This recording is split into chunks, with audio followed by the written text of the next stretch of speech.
эго гэдэг юм хүн одоо шүү дээ те хүн гэдэг механизм байгаа даахгүй. Human animal-аар нь бодъё зөө. Animal instinct чинь л энэ эгоны гол юм байгаа даахгүй. Тэр яадаг вэхээр чамд ингээд нэг юм өгөхөр forever expand хийх юм хүсэл цаанаас ундардаг. Тэр эгогийн ганц юм нахгүй. Тижил. За би чамайг одоо $100 болгоё. Жилийн дараа $2 сая болмоор байна. Тэр бомтонтой болмоор. Тэр бомтонтой болсон ч гэсэн триллионер болмоор байна. Триллионертой болсон ч гэсэн дэлхийн бүх мөнгийг авъя гэл. Энэ хязгааргүй тэлэх ирмэлзэл эгод байгаа даа байхгүй. Тэр нөгөө нэг те нэр хүнд гэдэг юм чинь ингээд цаанаасаа үүсээл ингээд нөгөө нэг хизээч ханахгүй байгаа даа штэ. Гадаад хүлэн зөвшөөрөл те. Тэр нөгөө эгогийн суур байгаа даа байхгүй. Эгогийн суурин дээр I am existing I гэдэг бүр тэр I am би оршин байгаа. Оршин байгаа гингүүт тэр чинь оршин байгаагаа тэлэх хүсэл нь цаанаасаа төрөөд оршлон тэр чигтэн контейн хийх гэж оролдоод байгаа байхгүй.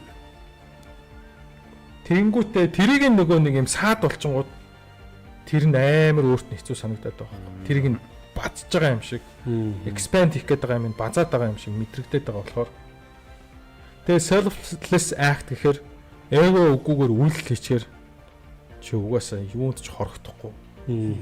Аз жаргалтай үйлдэл хийж чаддаг байгаа.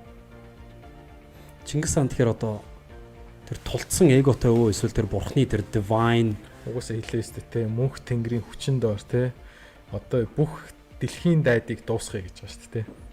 Дэлхий дээр амар их тэмцэл байна. Бүх тэмцлийг би дуусгая гэж.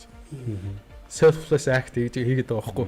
Тэр selfless act-ийн төлөө явсан гэхээр энэ хүний тэр үндсэн тэр суур motivation нь бол эго биш байсан байгаа даа шүү дээ. Тэгээд нөгөө ямар бомбын хийнчүүлээ нэг амар мундаг хүн чончин бомбод битсэн захиа механ дээр би бол игэл амьдрахыг үздэгээ би бол ард иргэдтэйгээ адилхан дийлтэйг ингээл явж идэг тэр битсэн байт юм л шүү дээ. Бүх ардыг те амар амгаланд л амьдруулъя л гэж те хүсэж исэн байна шүү дээ. Тэгээ хамгийн цөөхөн цэргийг алдаад нөгөө талаас нь хамгийн цөөхөн цэргийг хороож иж те дэлхийн дайдыг дуусгая л гэж